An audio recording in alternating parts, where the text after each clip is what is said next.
आपले युडीचे जे chief secretary आहेत तिथले असे मुफ्तर साहेब ते देखील होते. ते तुम्ही त्यांना प्रश्न विचारला होता त्या कार्यक्रमामध्ये की साहेब तुम्ही या तिसऱ्या मुंबईच्या नावाखाली एवढी किती प्राधिकरणं आणली, नैना आणलं, नैनामधलं मॉडेल वेगळं आहे. नैनामध्ये काय चालू आहे तर नैनामध्ये तुम्ही शेतकऱ्यांची जमिनी घेता, त्यांना 40% भूखंड देता. तिथे आज देखील आमचं तिथे आंदोलन चालू आहे. आम्हाला 40%च्या ऐवजी 60%ची आमची मागणी आहे की 60%चा आम्हाला भूखंड दिला पाहिजे.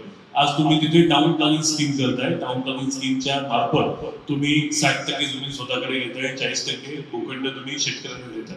तिथे आपण जसं मगाशी उल्लेख झाला, लढा केला, डेव्हलपमेंट चार्जेस जे जवळजवळ 40,000 कोटीचे डेव्हलपमेंट चार्जेस होते ते आपण रद्द करून घेतले आणि आता ते अतिशय निग्लिजिबल झालेले.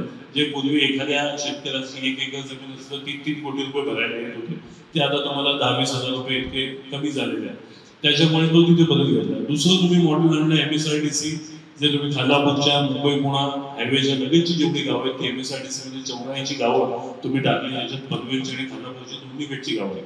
आता या गावांमध्ये तुम्ही काय करताय तर तुम्ही डेव्हलपमेंट प्लॅन बनवला. डेव्हलपमेंट प्लॅन बनवून रेसिडेन्शियल झोन असेल, कमर्शियल झोन असेल, UDCPR 2020 चा कायदा जो काही लागू झालेला आहे त्याप्रमाणे विकसनशील जमिनी बनवल्या आणि शेतकऱ्यांना विकासाची संधी निर्माण करून दिली.